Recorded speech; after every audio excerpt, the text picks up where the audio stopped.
Good afternoon students. संस्कार भारती की online classes में आपका हार्दिक स्वागत है। देखो, अपना टॉपिक चल रहा था विचारधाराओं से संबंधित, जिसमें अपनी 2 विचारधाराएं हैं वो कंप्लीट हो चुकी हैं। जिसमें अपनी पहली है निश्चयवादी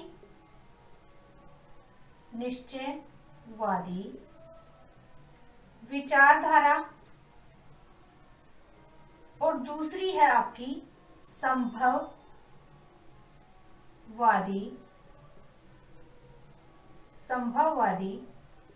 विचारधारा। 2 अपनी क्या है कंप्लीट हो चुकी हैं विचारधारा से संबंधित। तीसरी है आपकी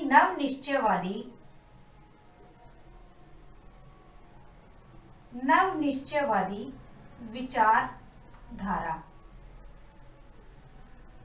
तो आज अपना टॉपिक है नवनिश्चयवादी विचारधारा के बारे में। तो नया टॉपिक लिख देते हैं,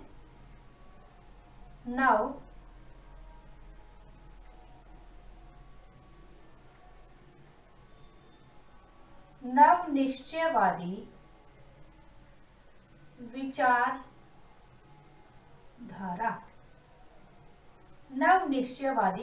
विचारधारा।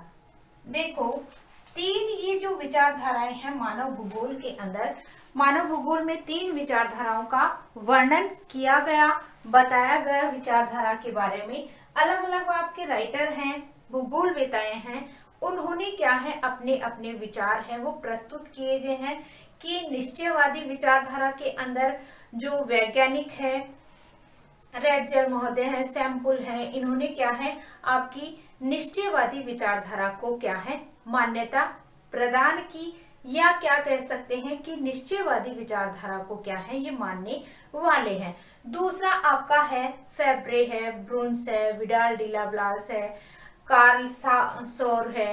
ये जो आपके विचारक हैं, इन्होंने क्या है आपके मानव को क्या है सर्वे सर्वा माना है। प्रकृति क्या है मानव के सामने क्या है अनेक प्रकार की समस्याएं पैदा करती है।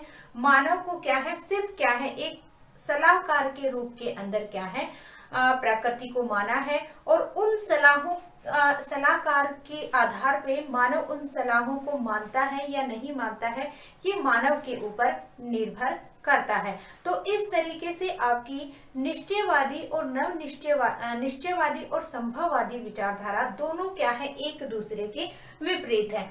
कि प्रकृतिवादी निश्चयवादी विचारधारा के अंदर तो क्या है मानव को क्या है नकारा गया है, और प्रकृति को मानव का दास है वो माना गया है। कि प्रकृति ही क्या है सब करता, सारे कार्य जो किए जाते हैं वो प्रकृति के द्वारा किए जाते हैं। प्रकृति मानव को क्या करती है नियंत्रित करती है, और मानव को क्या है संचालित करती है। ये निश्चयवादी विचारधारा के क्या है विचार है वो रखे गए हैं। लेकिन संभववादी क्या है इसके विपरीत है। वो कहते हैं मानव प्रकृति का दास नहीं है, प्रकृति सिर्फ मानव को क्या है सलाह प्रदान करती है और ना ही उसके नियंत्रण में रहता है। मानव उन वातावरण भौतिक परिस्थितियों के अंदर बदलाव करता है, और बदलाव किनके द्वारा आप अपनी क्षमता, अपने ज्ञान, अपने दक्षता, अपने क्षमता के द्वारा क्या है अनेक प्रकार की समस्याओं के अंदर क्या है काट छाट करके उनको क्या है दूर करता है, अपनी समस्याओं का समाधान बुद्धि बल के द्वारा ढूंढता है। तो ये क्या है आपकी संभववादी विचारधारा के अंदर कहा गया है। तीसरी आपकी विचारधारा है नवनिश्चयवादी विचारधारा। देखो, नवनिश्चयवादी विचारधारा के अंदर अगर अपन चर्चा करते हैं तो सबसे पहले ये अमेरिकन भूगोलवेता आपका ग्रिफिथ टेलर है। उन्होंने क्या है नवनिश्चयवादी विचारधारा के बारे में समझाया है। नवनिश्चयवादी विचारधारा क्या है, इसके अंदर किसको सम्मिलित किया जाता है। तो ग्रिफिथ टेलर ने क्या है नवनिश्चयवादी विचारधारा के अंदर विस्तार से चर्चा की है, अपने विचार रखे हैं। इसमें क्या है ग्रिफिथ टेलर ने ये कहा है कि प्रकृति मानव प्रकृति का ना तो दास है और ना ही क्या है उसका स्वामी है।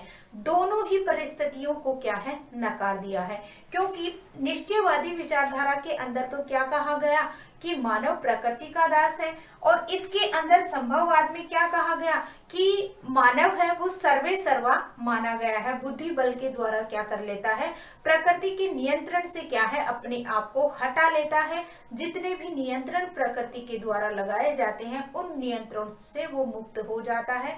जितने भी प्रकृति समस्याएं पैदा करती है उनको क्या है, समस्याओं को दूर कर लेता है। लेकिन नव निश्चयवादी विचारधारा क्या है, किसका रूप है, एक निश्चयवादी विचारधारा का ही आधुनिक रूप है वो माना गया है। तो इसे नव निश्चयवाद भी कहा जाता है, आधुनिक निश्चयवाद भी कहा जाता है और रुको और जाओ भी कहा जाता है। तो इसका क्या है, विस्तृत रूप से अगर अध्ययन किया जाए तो ग्रिफिथ टेलर ने कहा है ना तो क्या है इस विचारधारा के अंदर प्रकृति मानव प्रकृति का दास है और ना ही उसका क्या है, स्वामी है।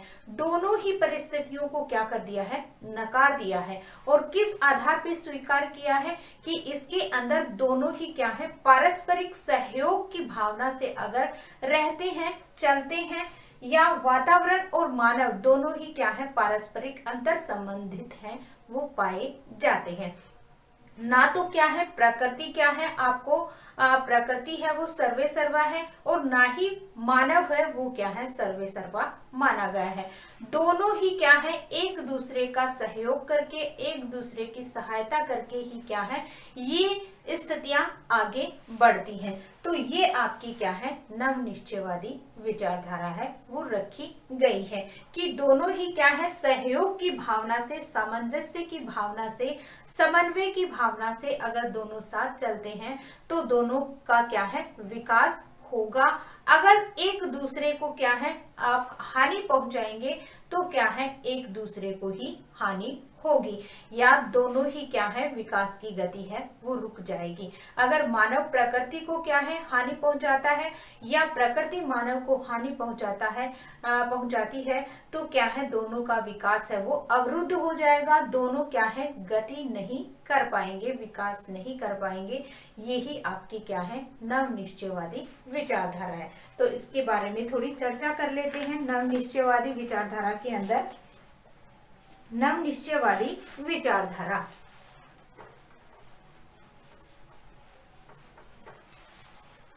देखो नव निश्चयवादी विचारधारा के अंदर प्रोफेसर ग्रिफिथ टेलर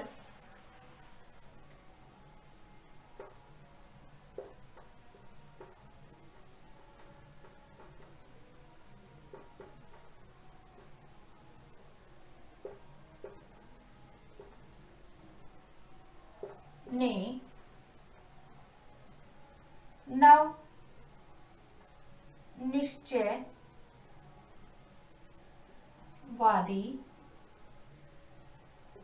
विचारधारा को रुको व जाओ, रुको व जाओ निश्चयवाद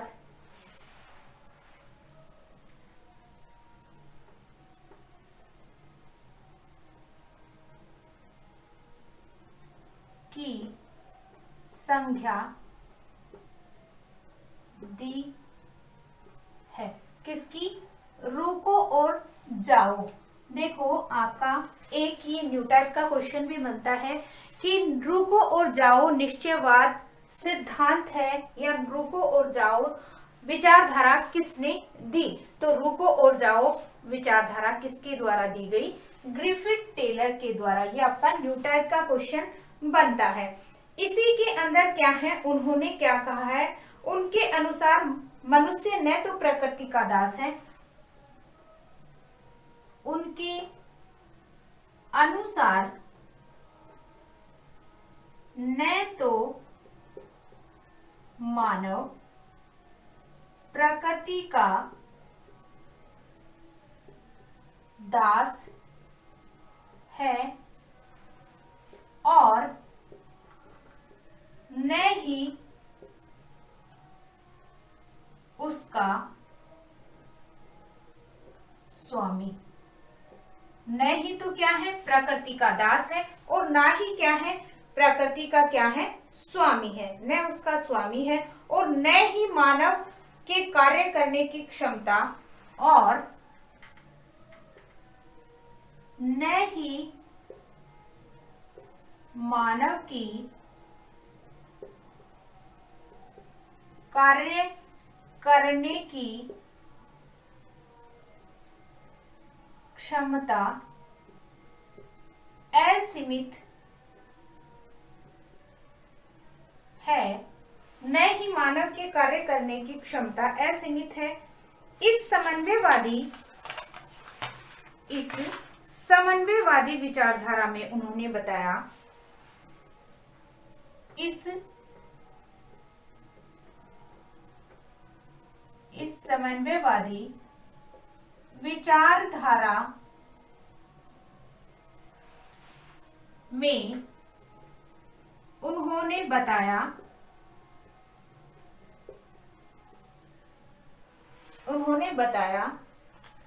कि मानव और प्रकृति में निरंतर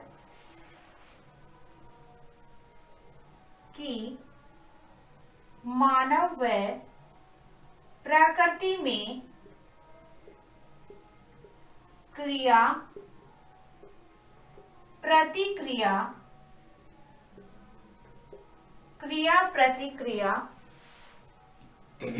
होती रहती है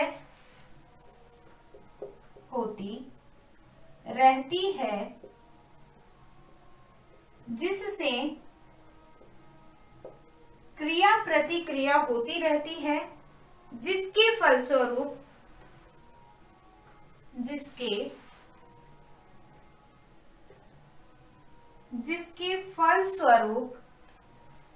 मनुष्य का जीवन भूतल पर सफलतापूर्वक चलता है। मानव का जीवन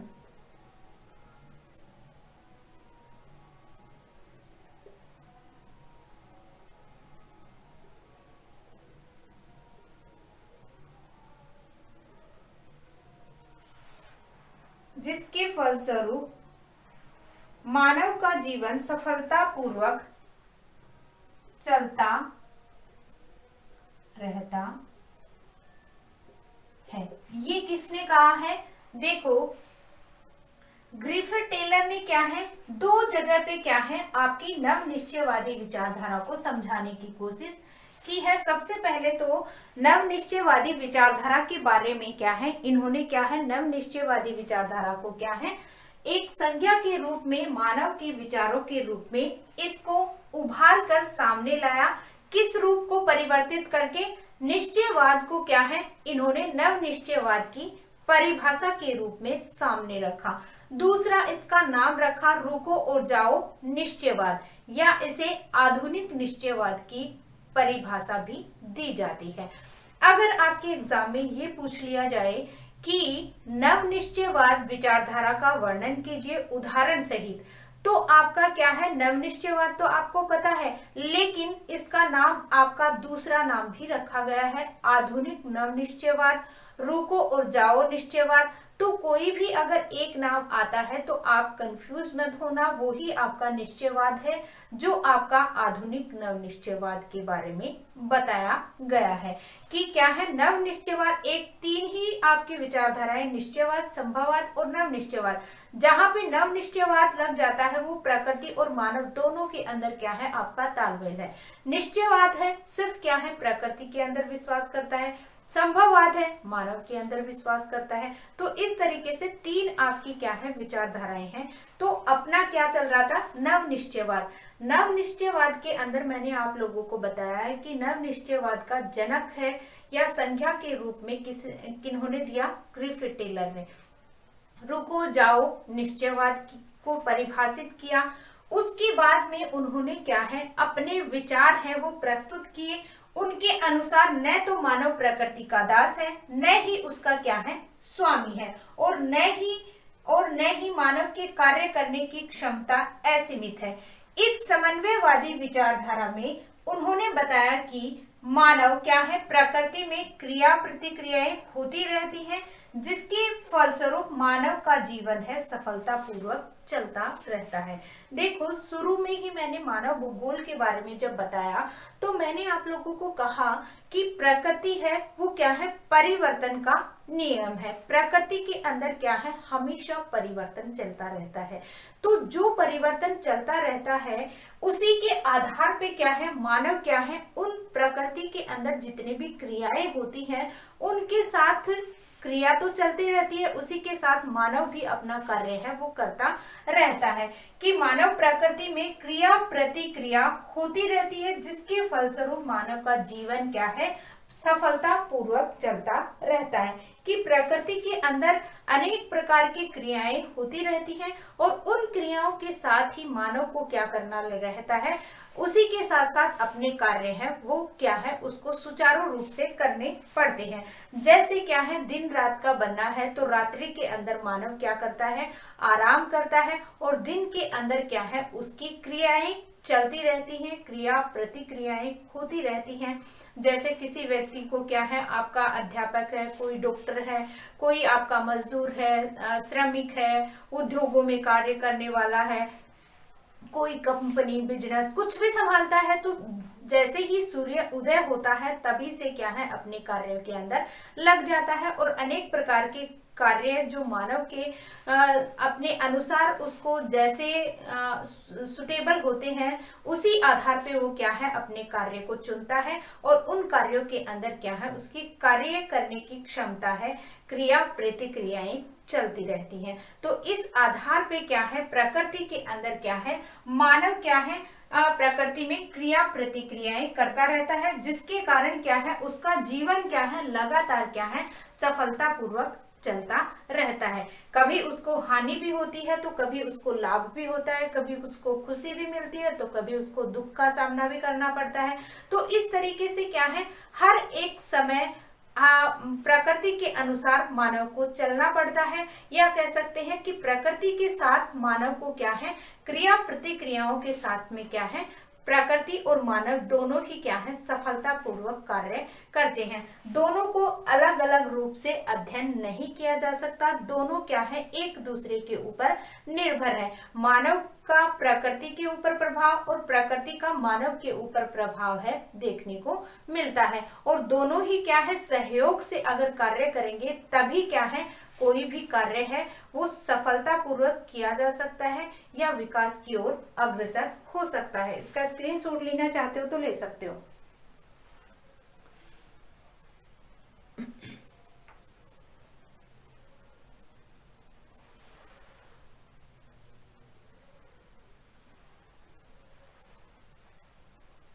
उसके बाद चर्चा करते हैं आगे।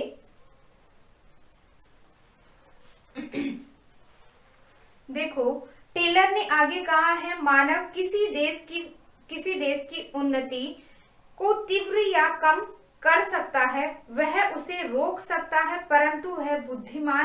परंतु यदि वह बुद्धिमान है तो उसे भौतिक वातावरण द्वारा निर्देशित से दूर हटने का प्रयत्न नहीं करना चाहिए। मरुस्थल क्षेत्र में बिना जल प्राप्ति का प्रबंध किए गन्ना चावल जैसे वस्तुओं का उत्पादन करना एक मूर्खता ही होगी।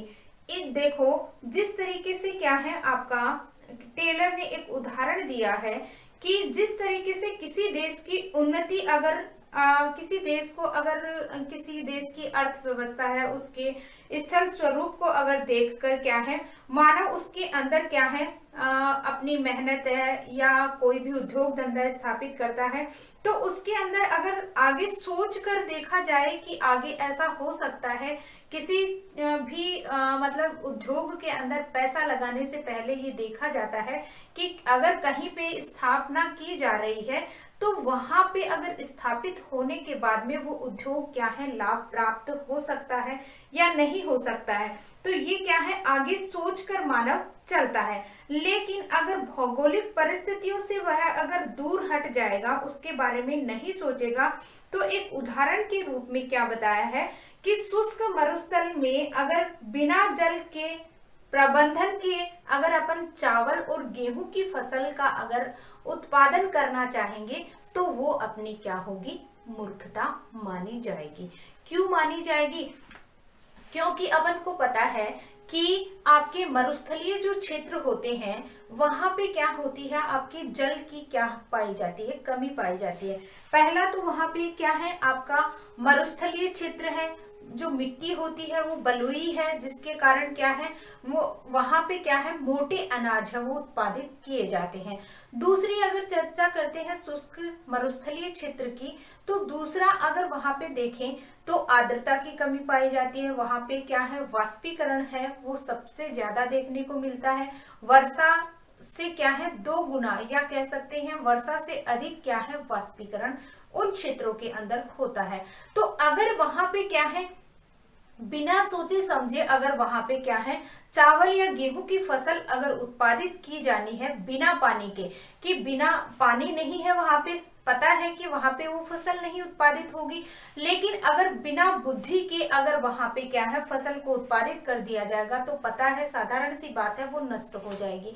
तो ऐसी स्थिति के अंदर अगर मानव के द्वारा ये कार्य किए जाएंगे तो वो उसकी सबसे बड़ी मूर्खता है, वो मानी जाएगी। ये किसने कहा है, टेलर ने बताया है। उसी आधार पे क्या है, जो डॉक्टर टेलर हैं उन्होंने क्या है, आपके टेलर ने एक उदाहरण दिया है। मानव को वातावरण का स्वामी नहीं माना है, वरन उसकी तुलना बड़े नगर में चौराहे पर खड़े एक सिपाही से की है, जो सड़क पर वाहनों के चलने की गति को मंद या तीव्र कर सकता है, किंतु उसकी दिशा को परिवर्तित नहीं कर सकता। देखो टेलर ने क्या कहा है, मानव को वातावरण का स्वामी नहीं माना है। वातावरण का स्वामी इसलिए नहीं माना है क्योंकि मानव है वो प्रकृति के अंदर बदलाव नहीं कर सकता है। वो क्या है, कुछ समय के लिए उसको उस इन्वायरमेंट को क्या है बदल सकता है, लेकिन क्या है हमेशा के लिए उसको बदल नहीं सकता है। इसलिए क्या है, टेलर ने क्या कहा है, मानव क्या है, प्रकृति का वातावरण का स्वामी नहीं माना जा सकता। प्रकृति का स्वामी है, प्रकृति है उसका स्वामी, या क्या कह सकते हैं कि प्रकृति के ऊपर मानव को शक्तिशाली नहीं कहा जा सकता। क्यों नहीं कहा जा सकता? उनका उदाहरण किस रूप में बताया है, जिस तरीके से कोई भी एक महानगर होता है, वहां पे जो चौराहा जो होता है और उस चौराहे पे कौन खड़ा होता है, पुलिस वाला खड़ा होता है। क्यों खड़ा होता है? वो क्या है, आपका जितने भी जो गाड़ी या वाहन जो होते हैं उनको क्या है, उनकी जो गति है उसको कम या ज्यादा करवा सकता है, रुकवा सकता है, लेकिन उनकी दिशा परिवर्तित नहीं करा सकता। क्यों नहीं करा सकता? कि अगर किसी व्यक्ति को उत्तर दिशा के अंदर जाना है, किसी को मार्केट जाना है, तो क्या वो वापस उसको घर भेज सकता है? ऐसा नहीं हो सकता है। क्यों नहीं हो सकता है? कुछ समय के लिए उसकी तीव्रता या क्या है, उसकी तीव्रता की गति को क्या है, मंद या तीव्र कर सकता है, उसको रोक सकता है, लेकिन उसके आगे जाने की दिशा को परिवर्तित नहीं कर सकता। इसीलिए क्या है, मानव को क्या है, प्रकृति का स्वामी है वो नहीं कह सकते। ये किसने कहा है? टेलर ने कहा है। देखो बहुत अच्छा उदाहरण उन्होंने दिया है कि जिस तरीके से चौराहे के ऊपर जो वाहन को रोकने का कार्य करते हैं, वाहन जो तीव्र गति से मंद गति से जो चलते हैं, उनको कुछ समय के लिए क्या है, उसकी गति को क्या कर सकते हैं, धीमा या तीव्र कर सकते हैं, लेकिन उसकी दिशा को परिवर्तित नहीं कर सकते। वैसे ही क्या है, मानव को प्रकृति का स्वामी है वो मानव के लिए क्या कहा गया है, को वातावरण का स्वामी नहीं माना गया है। कि जिस तरीके से क्या है, आप मानव को अगर वातावरण का स्वामी कहेंगे तो वो क्या होगा, आपका गलत होगा। किस रूप में? कि मानव अगर जैसे मान लो आपका शीतोष्ण या उष्ण कटिबंधीय उष्ण मरुस्थलीय क्षेत्रों की अगर चर्चा करते हैं तो वहां पे क्या है, वो उस इन्वायरमेंट को तो संपूर्ण इन्वायरमेंट को तो नहीं बदल सकता, सिर्फ क्या है वो अपने घर तक सीमित रह सकता है, अपने ऑफिस तक सीमित रह सकता है, लेकिन बाहर के इन्वायरमेंट को वो नहीं बदल सकता। किस रूप में नहीं बदल सकता? जैसे उदाहरण के रूप में प्रकृति संभववादी व्यक्तियों ने कहा है कि गर्मी के मौसम में मानव ने क्या है अपने बुद्धि बल के द्वारा फैन है, कूलर है, आपका एसी है, इनका क्या कर दिया है, विकास कर दिया है, जिसके कारण वो गर्मी के माहौल को, गर्मी के वातावरण को किस में बदल सकता है, ठंड में, या अपने अनुसार बदल सकता है। तो वो क्या है सिर्फ एक सीमित जगह तक ही ये कर सकता है, पूरे इन्वायरमेंट को वो बदल नहीं सकता। कि जिस मरुस्थलीय क्षेत्र के अंदर आपकी ग्रीष्म ऋतु, वर्षा ऋतु या गर्मी की ऋतु जब चल रही है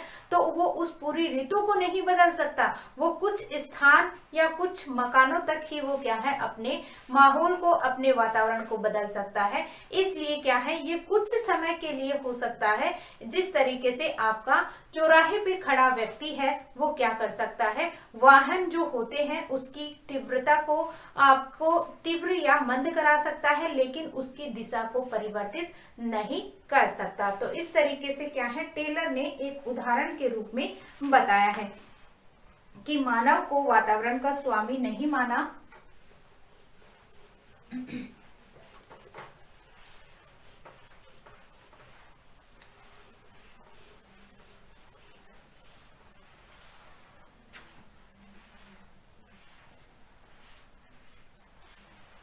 डॉक्टर टेलर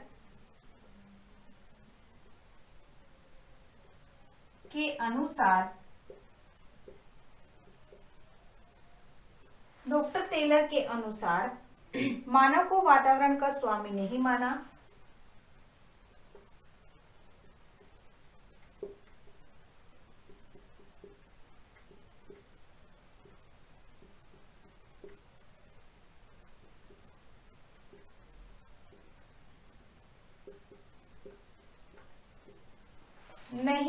है, वरन उसकी तुलना बड़े नगर के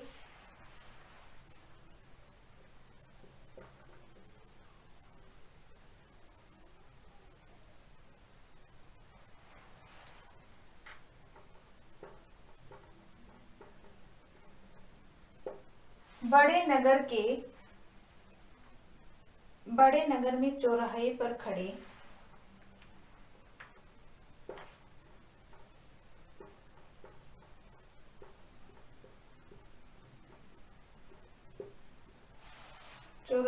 खड़े एक सिपाही से की है।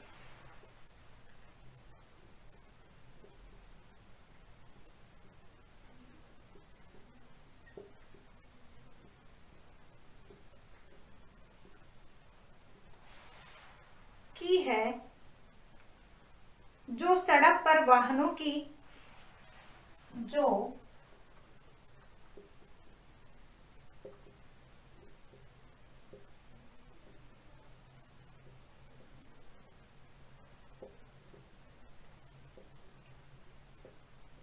वाहनों के चलने की गति को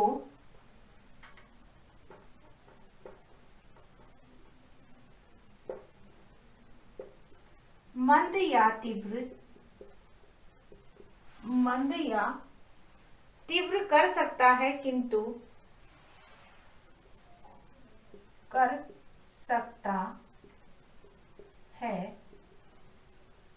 किंतु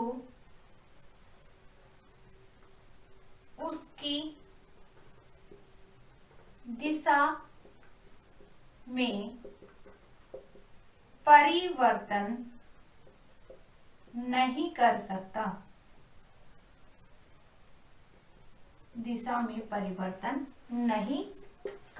सकता। ये कहा है किसने? टेलर ने।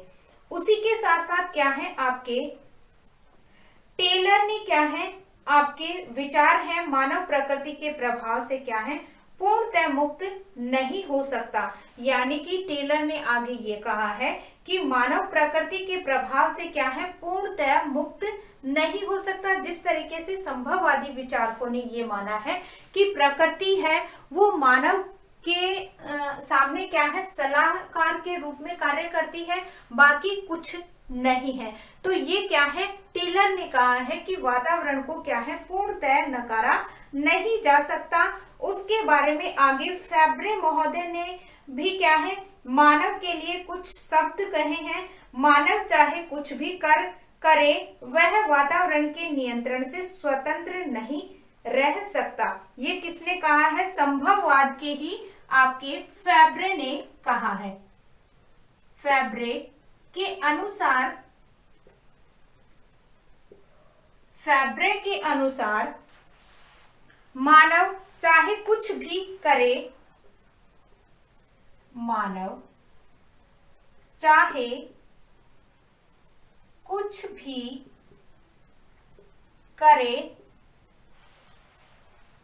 करे वह वातावरण के नियंत्रण से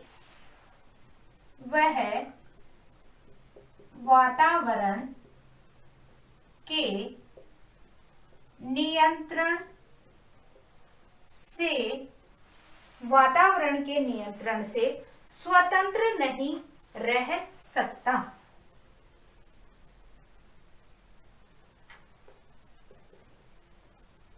नहीं रह सकता। ये किसने कहा है, संभववाद के ही संभववाद के फैब्रे ने ही माना है। जो क्या है, संभववाद के रूप में मानव को ही क्या है, सर्वे सर्वा मानते हैं। लेकिन उन्होंने भी ये क्या है, अपनी लाइन कही है, मानव चाहे कुछ भी करे वह वातावरण के नियंत्रण से स्वतंत्र नहीं रह सकता। वातावरण के अंदर ही उसको रहकर अपना विकास करना होता है। तो इस तरीके से संभववाद के बारे में अपने विचार हैं वो रखे हैं। उसी आधार पे क्या है, इस स्कॉर्फ नामक एक विद्वान है, स्कॉर्फ के अनुसार, देखो स्कॉर्फ ने क्या कहा है, वे कहते हैं यह विश्व में सबसे मूर्खतापूर्ण बात यह है कि मानव ने प्रकृति पर विजय प्राप्त कर ली है। वह उतना ही हास्यप्रद कथन है जितना यह है कि प्रकृति मानव को नियंत्रित करती है। इस कथन में क्या कहा है उन्होंने, मानव और प्रकृति में पारस्परिक सामंजस्य, संबंध अथवा सहयोग है, न कि दोनों में शक्ति का प्रदर्शन या असहयोग है। देखो उन्होंने कहा है मानव और प्रकृति में पारस्परिक, मानव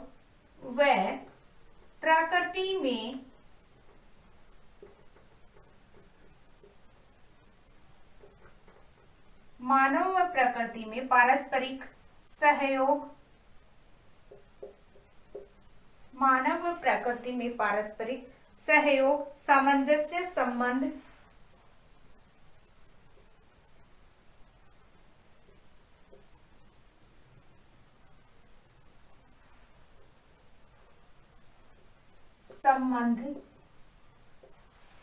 पारस्परिक सहयोग, सामंजस्य, संबंध आदि क्या है न कि दोनों संबंध है, न कि दोनों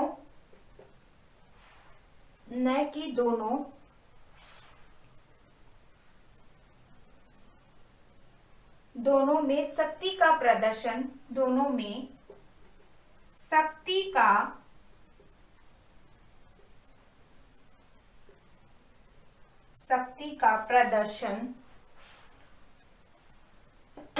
प्रदर्शन अथवा असहयोग।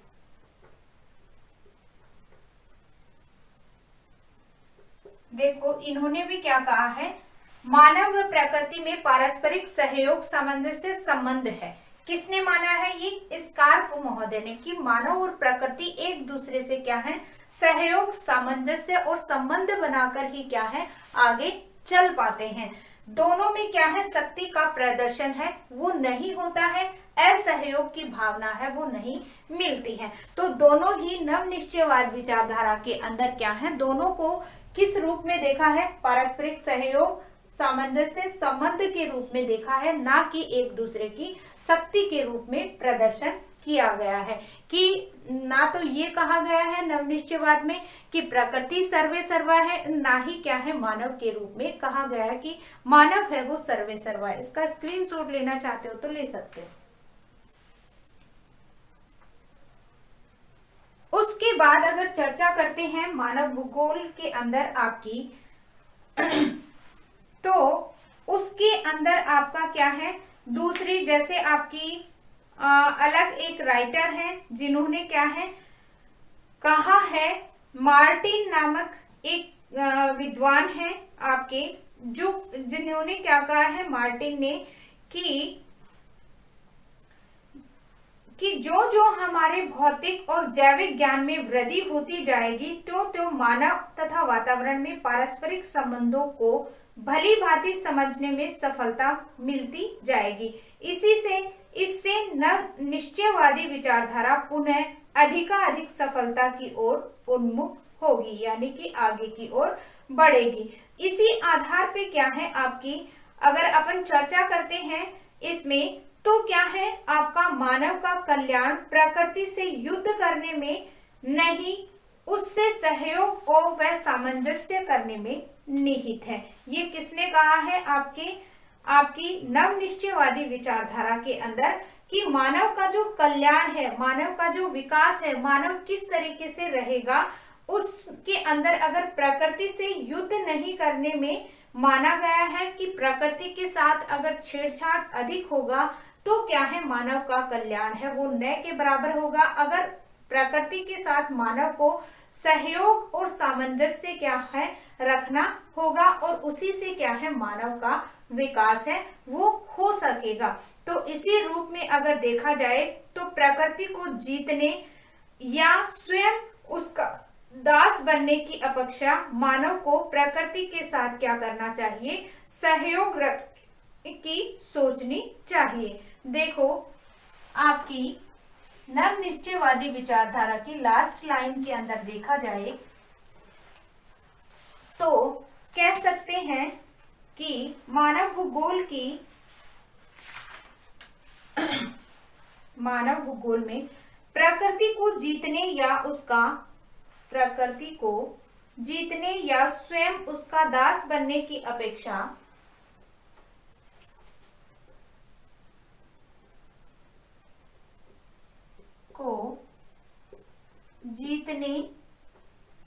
प्रकृति को जीतने या स्वयं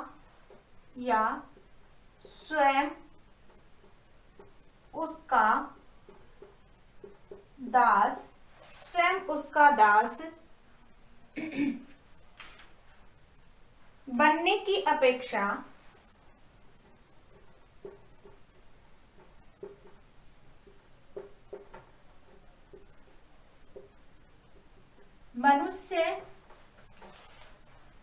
मनुष्य को प्रकृति के साथ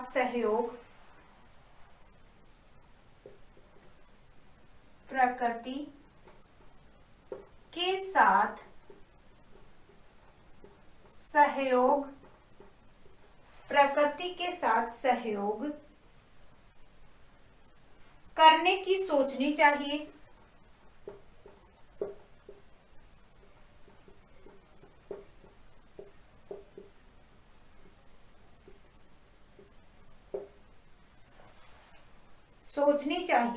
वस्तुतः मानव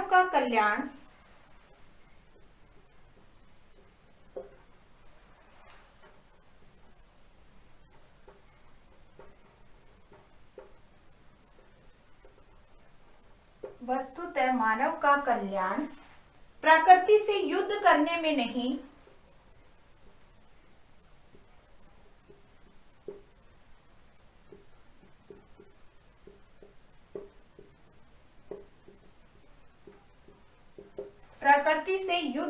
में नहीं, उससे सहयोग व सामंजस्य करने में निहित है। उससे सहयोग व सामंजस्य करने में है। देखो नवनिश्चयवादी विचारधारा के अंदर आपकी महत्वपूर्ण लाइनों की अगर चर्चा करते हैं तो प्रकृति को जीतने या स्वयं उसका दास बनने की अपेक्षा मनुष्य को प्रकृति के साथ सहयोग करने की सोचनी चाहिए। देखो, मानते हैं कि मानव अपने संसाधनों की पूर्ति करने के लिए, अपनी आवश्यकता की पूर्ति करने के लिए प्रकृति से अनेक प्रकार के क्या है आपके जो संसाधन है उनको क्या करता है, काम में लेता है। लेकिन क्या है, अति हर चीज की बुरी होती है। तो मानव को क्या है, अपनी आवश्यकताओं की पूर्ति करने के लिए क्या है, जो संसाधन प्रकृति ने दिए हैं वो क्या है, एक सीमित रूप तक ही क्या है काम में लिए जाने चाहिए। उसे क्या है, आवश्यकता से अधिक क्या है, अगर आवश्यकता से अधिक अगर निकालेंगे, आवश्यकता से अधिक अगर काम में लेंगे तो प्रकृति है वो क्या है, मानव का विनाश भी कर सकती है। तो अगर आवश्यकता से अधिक नहीं लेंगे, सीमित मात्रा में करेंगे, तो क्या है, प्रकृति और मानव दोनों क्या है, सहयोग की भावना से सहयोग, एक दूसरे की सहयोग करने में सोचना चाहिए। वस्तुतः मानव का कल्याण प्रकृति से युद्ध करने में नहीं है, उससे सहयोग और सामंजस्य की भावना से है। मानव भी ये नहीं चाहता है कि प्रकृति से क्या है, अत्यधिक छेड़खानी की जाए या आवश्यकता से अधिक क्या है, जितने भी खनिज पदार्थ हैं या अपने पुल बनाना है, सड़कों का निर्माण करना, उद्योगों का निर्माण करना है, जो अत्यधिक क्या है, आवश्यकता से अधिक होता जा रहा है। तो इस तरीके से मानव भी क्या है, प्रकृति के अंदर अनेक प्रकार के ऐसे कार्य ना करे जिससे क्या है, आपके प्रकृति में सहयोग और सामंजस्य है वो बिगड़ता चला जाए। तो इस तरीके से कार्य करने चाहिए जिससे क्या है, प्रकृति है वो क्या है, प्रकृति और मानव दोनों ही क्या है, सहयोग और सामंजस्य के भावना से क्या है, आगे बढ़ते रहें और दोनों में क्या है, विकास की गति है वो तीव्र होती रहे। तो आज अपना क्या है, विचारधाराओं का टॉपिक है वो कंप्लीट हो चुका है। आगे कल चर्चा करेंगे। आज के लिए बस इतना ही। धन्यवाद।